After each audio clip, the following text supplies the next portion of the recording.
Welcome to the Fast Leader Podcast, where we explore convenient yet effective shortcuts that will help you get ahead and move forward faster by becoming a better leader. And now, here's your host, customer and employee engagement expert, and certified emotional intelligence practitioner, Jim Rimbach. Need a powerful and entertaining way to ignite your next conference, retreat, or team building session? My keynotes don't include magic, but they do have the power to help your attendees take a leap forward by putting emotional intelligence into their employee engagement, and customer-centric leadership practices. So bring the infotainment creativity of the Fast Leader Show to your next event, and I'll help your attendees get over the hump now. Go to beyondmorale.com/speaking to learn more. Okay, Fast Leader Legion, today I'm excited because we're going to get the opportunity to talk about something that is in need in the United States, but really globally. And the guest that we have on our show today has some very important findings on the research that she's been doing that we all need to know about. Dr. K.H. Kim was born in a remote village in the southern mountains of South Korea. She did not have electricity or running water until she was 10 years old. From an early age, she had an insatiable curiosity and was constantly asking questions. Her questions were always met with resistance, and even her teachers interpreted her inquisitiveness as being disrespectful. However, her English teacher, Mr. Cho, appreciated her curiosity. After middle school, most girls from her small village began working at the nearby factories, and she assumed she would follow that path too. But Mr. Cho persuaded her parents and the older village relatives that even though she was a female, she was capable of having a professional career. Thanks to his insistence, she became the first female from her village to attend high school and earn a college degree. She became an English teacher because of the difference Mr. Cho made in her life. But KH always felt different from other Korean women, like a square peg in a round hole or a misfit. As a teacher, she empathized with students who asked numerous questions, especially unexpected or unusual questions, or who were labeled as troublemakers. Throughout her life experiences, she felt like a failure and a hopeless troublemaker. This feeling continued until she escaped Korea and met Drs. Torrance and Kramen, who became her mentors. They helped her recognize that the conflict that engulfed her was a clash between creativity and the Asian culture that valued conformity. He inspired her to follow her curiosity, which evolved her from a student to a scholar. Since meeting the two leaders, she has completely dedicated her life to researching creativity and innovators. Her research has been recognized with awards such as the Berlin Award from the American Psychology Association, the E. Paul Torrance Award from the American Creativity Association, and both the Early Scholar Award and the Hollingworth Award from the National Association for Gifted Children. Dr. Kim is a professor of creativity and innovation at the College of William & Mary and lives in Washington, D.C. She has dedicated her entire 30-year career to research on creativity and innovators, which has resulted in her authoring the Creativity Challenge: How We Can Recapture American Innovation. Dr. K.H. Kim, are you ready to help us get over the hump? Yes. I'm glad you're here with me. Now, I've given our listeners a little bit about you, but can you tell us about your current passion so that we can get to know you even better? About my current passions. Okay. So I had the creativity crisis paper in 2010. But I just finished the update, like a follow-up study using 2017 data. And then I found that, the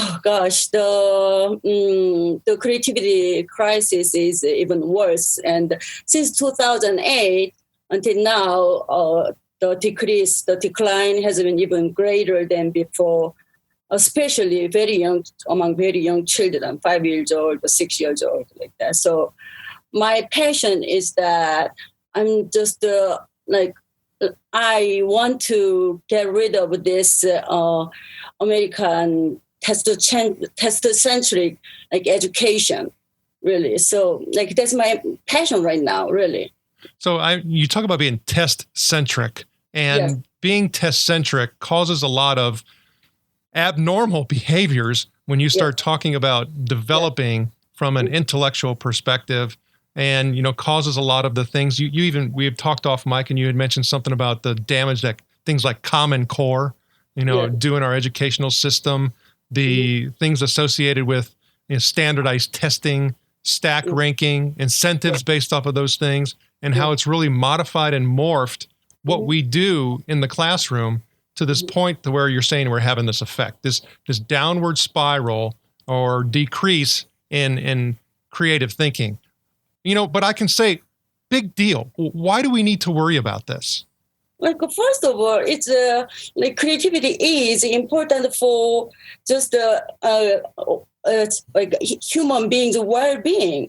You fulfill your like inborn potential or interest, curiosity. You follow your curiosity, and then you find something, and then you are great at it. It's like it's fulfilling your potential. It's a human like a quality of life. But the creativity is making something unique and useful. The end successful result is innovation, right? So like in today's really fast changing world, innovation is the key to improve the quality of life and to make the world a better place. Without innovation and creativity, we would still think that the world is flat, right? So it's innovation is necessary for human life, individually and socially.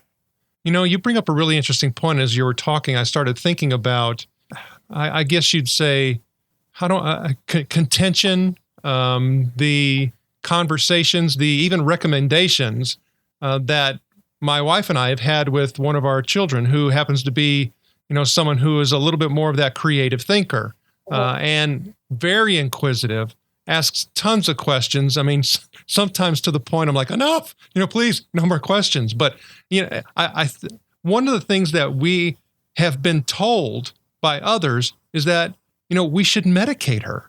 And so when I stop and think about what you're saying, is it sounds like you're saying that we're actually medicating out creativity. In order to get high test scores in test-centric in education, because that's how schools teachers are evaluated. If their students don't perform well on the high stakes tests, then they get like sanctioned. It means they lose their job, or there are a lot of problems. So then like they have to focus on this controlling the classroom environment so that they can cover a lot of like facts and information. Then if there are some students who have unexpected questions or who have different ideas or who are more energetic, then there is a problem with the teachers, and they have to somehow control, right?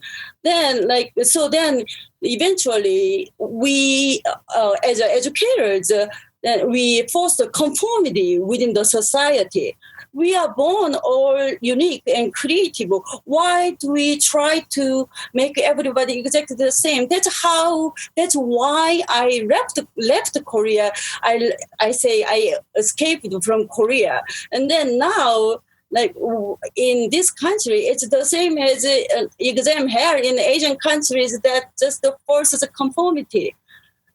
I'm really sad about it. So like until I die, I will just let every single person know what is going on, how testing just kills people's creativity. So it sounds to me like, I mean, you know, this whole test-centric focus is causing a whole slew of behaviors that are not healthy. Right. Even among like 3, 4, 5, 6 years old, right? They are not even taking like big high stakes tests yet, but they already feel like they are failure because they are not good at like numbers or letters, because a lot of like early childhood education, like child care or preschools, they reduced their like playing time, recess time, to have a more instruction time on like this letters and numbers. So it's like this test-centric education even like hurts young children even more than other students. So that's why it's really sad, because like that's why I say like everybody is unique and creative. Then like let's celebrate fish in water where they can thrive, instead of making them feel like they are failure only because they can't climb a tree. It means only because they can't memorize well, they can't get high scores on the test, they feel like they are failure. Like just like when I felt like a failure or a hopeless troublemaker in Korea, it's the same here. It's getting like that. So I don't want American children feel like they live entire their life or feeling like they are failure. That's how a lot of Asian people are like that, because they failed one time, one example, college entrance, they feel like they are failure forever until they die, right? Well, you bring up an interesting point, because as I was reading through, the creativity challenge, I started seeing where you were talking about the skills and attitudes that we need to develop in order to increase our creativity, which subsequently, as you said, the end result is higher levels of innovation. Is that, we need to be able to, understand different perspectives. We need to be able to think big picture. We need to be able to connect seemingly irrelevant, thoughts and ideas. And we need to be open-minded, and delay our judgment. Yes, based on research, yes. Yeah. And this is, to me, I started saying, well, these are all emotional intelligence related types of topics. Emotion affects creativity development more than cognition. So these emotional effects are very important. And also, in order to generate original ideas, quality ideas, you have to generate a lot of ideas, right? So in order to do that, you have to be in an environment that's like playful and spontaneous, like really like a positive environment, and not like nervous or test anxiety like that. Here's an economic reality when you start looking at this whole innovation and research and development and all of that from a perspective of a gross national product, and that is over the course of the past decade or more, the economic growth has been very small, and when you start thinking about this whole creative thinking really issue, we know that it's directly correlated and connected to this whole innovative thinking, which ultimately innovation is connected to, or economic growth. Mm-hmm. Growth is slowing. Creativity is diving. Everybody is starving for innovation at an organizational level. But the downside is that there's a lot of big money backing this test-centric society. Yes. Big money. I mean, when you start talking about the competitive aspects of people getting into higher levels of education and the schools and the way they compete for good students, you start talking about the testing companies and the literally, billions of dollars that they're bringing in annually in order for people to take all these standardized tests. I mean, this is a huge hill for us to be able to climb in order to be able to change this behavior. What we really need to do, instead of focus in on our kids, and, going through this whole I guess you'd say arena of competition, is to really help them find their passion and help them find some uniqueness that they're really attracted to. And that's what's actually going to develop and flourish. And don't worry so much about, the ranking and the competition piece. That will come. And actually, they'll probably blow it out the water when they find that passion. Okay, so talking about passion, one of the things that we look at on the Fast Leader Show are quotes, because oftentimes they help give us passion. Is there a quote or two that you can share? Yeah, okay. That's what I was earlier everybody is unique and creative. Let's celebrate fish in water where it can thrive, instead of making it feel like it is a failure only because it can't thrive. It can't climb a tree. I know there's definitely a lot of quotes associated with, creative thinking, and I know you probably have a slew. And even when we talked off mic, you shared a lot, that you had from your mentor. Creativity. There's a lot of failures that are also associated with going through the innovative and creative thinking process, and there are humps that we have to get over in order to find some success. Is there a time that you've had to get over the hump where it really helped you move forward faster that you can share? Yes. Okay.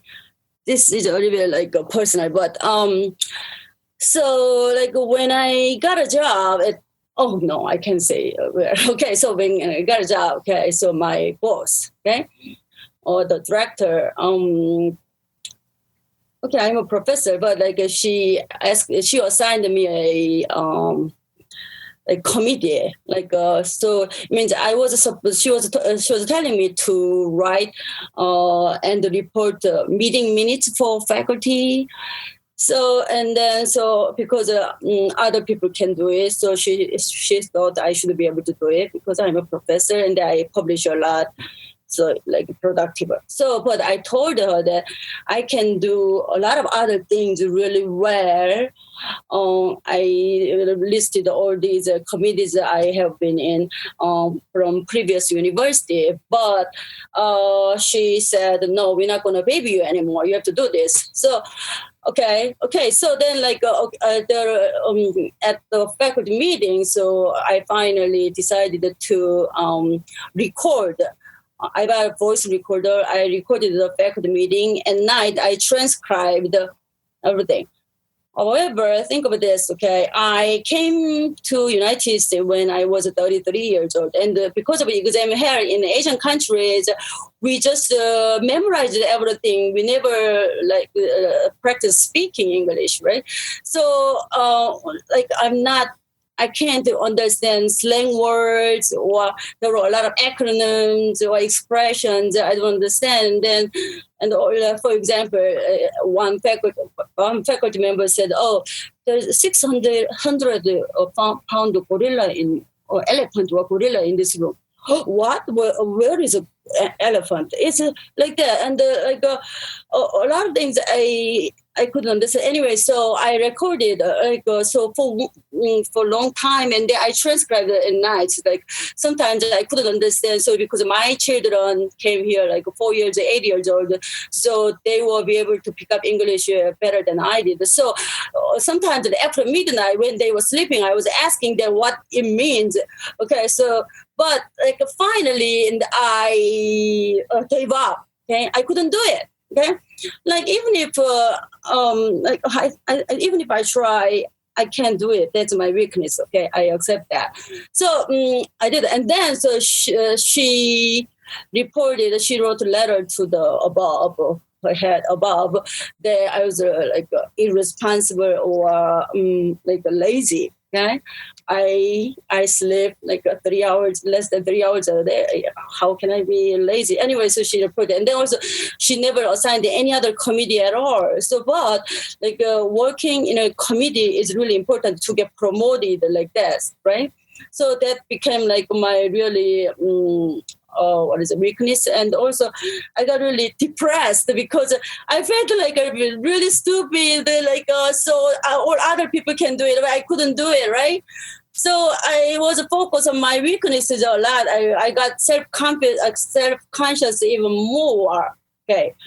However, okay, there was a new director came then. Okay, so and then so when he came to at my work first time, okay, so instead of asking him to come to his office, actually he self-invited himself to my office. So okay, I said, so as soon as he sat in my office, he was asking, Dr. Kim, how can I make the environment more creative? I was really shocked because before the old boss was really focused on my weakness, and then I was like, "Oh my God, I'm a failure." And then now he was saying, "What?" He was asking my passion. I mean, he already found out where my passion is and my strength is. So and then he was asking me really about my expertise about like creative environment, creative climate, right? So that's how I started the conversation with his. Okay, and then also like when he came before, the old director, she did everything in a hierarchical manner. We had a meeting, but like a lecture style structure. But this new director changed the meetings of structure physically from the lecture style to round table style, so to discuss more openly and make decisions together. So it's and also like before. Also, she liked hiring people who agreed with her or who were similar, and also our own graduates.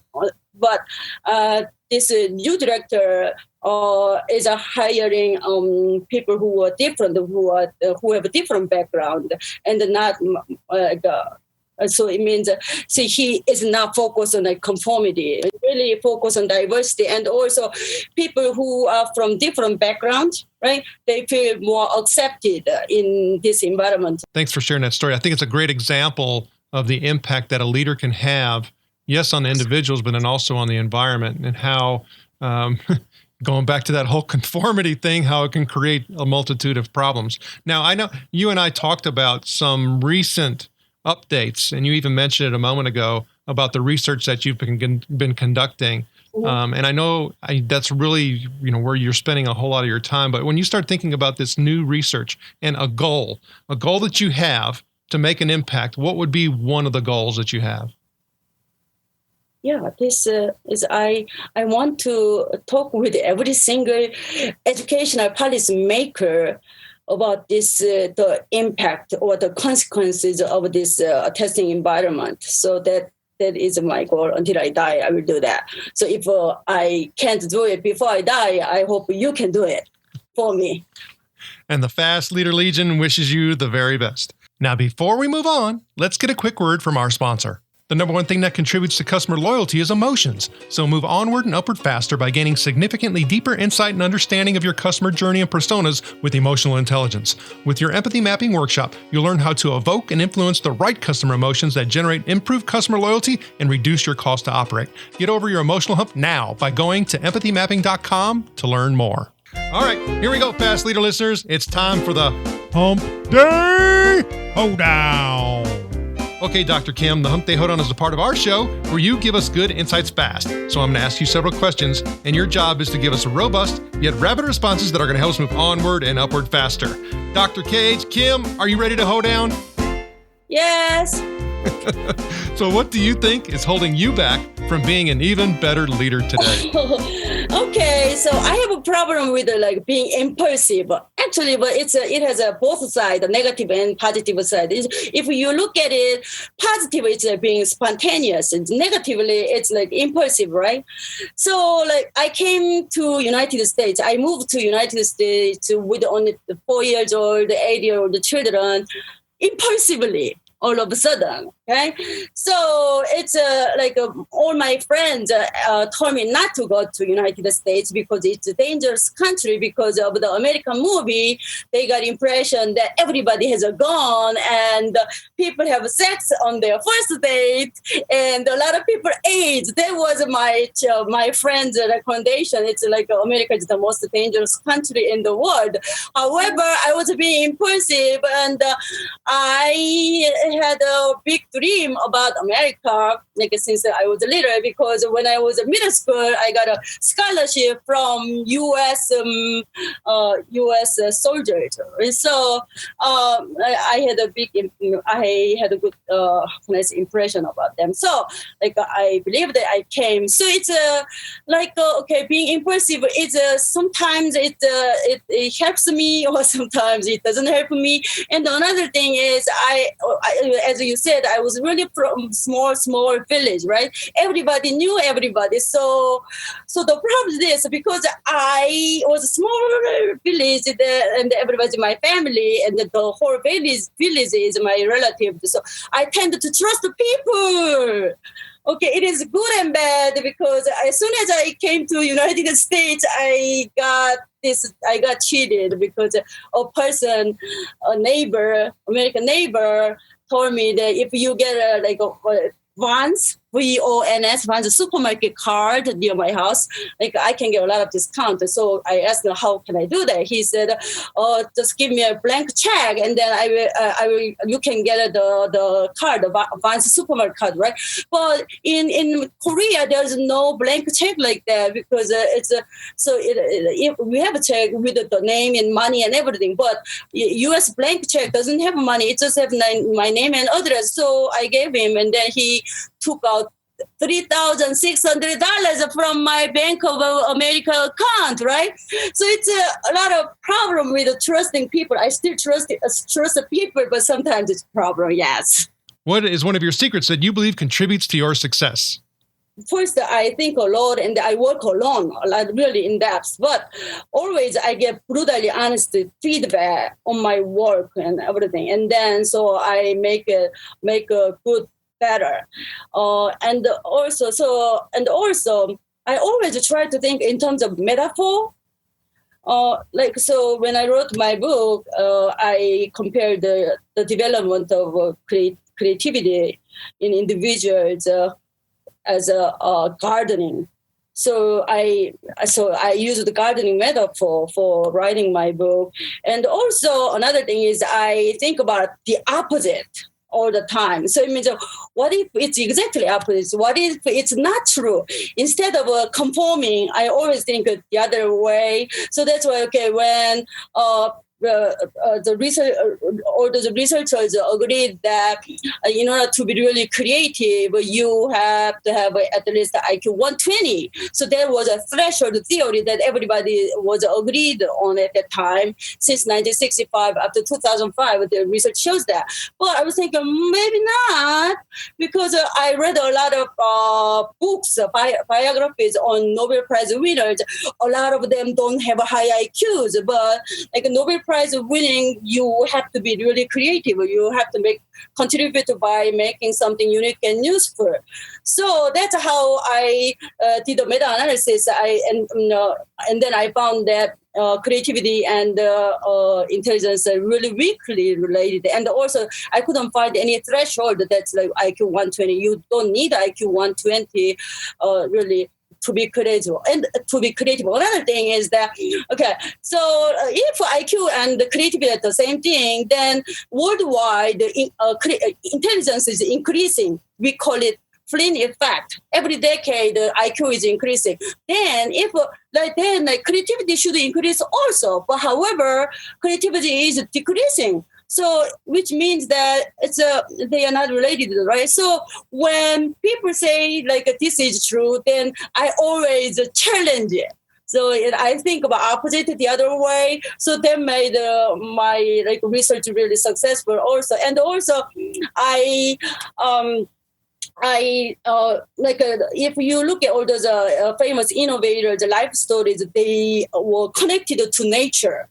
And they learned from nature, and they got a lot of the inspiration or good ideas in nature. And also, they loved gardening, Einstein loved gardening, but although he didn't like weeding.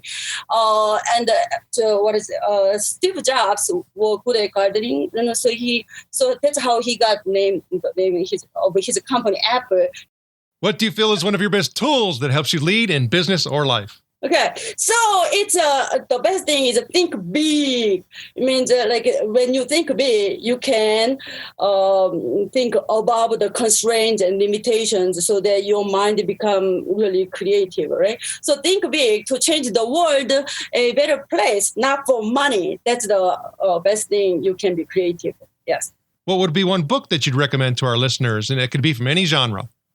Okay, Richard Bach's Jonathan Livingston Seagull. So it is about having a big vision, not just eating. It was more he was more focused on flying, and he had a reason to live, to learn, to discover, to be free, and about being nonconformist. So even though it was not popular among other girls, even his mother said, "Why is it so hard to be like the rest of the flock, John?" That's what the mother was saying. So, this is a really good thing. It's a good book, yes. Okay, Fast Leader Legion, you can find links to that and other bonus information from today's show by going to fastleader.net/KH Kim. Okay, Dr. Kim, this is my last Hump Day Hoedown question. Imagine you were given the opportunity to go back to the age of 25, and you've been given the opportunity to take the knowledge and skills that you have now back with you, but you can't take everything back. You can only choose one. So what skill or piece of knowledge would you take back with you, and why? Okay. First thing, because for 33 years, I was just worried about why I was so different from others, why I think different. But like if I was born again, then I would know that being different is good. So I wouldn't think about, like, I wouldn't worry about it anymore. And also I will just focus on achieving my goal, which is getting rid of this American centric education and Asian exam hair. That's my goal. Okay, Dr. Kim, it was an honor to spend time with you today. Can you please share with the Fast Leader Legion how they can connect with you? Okay, you can contact me through my website, or you can Google me, just Creativity Kim. Dr. Cage, Kim, thank you for sharing your knowledge and wisdom. The Fast Leader Legion honors you and thanks you for helping us get over the hump. Thank you for joining me on the Fast Leader Show today. For recaps, links from every show, special offers, and access to download and subscribe, if you haven't already, head on over to fastleader.net so we can help you move onward and upward faster.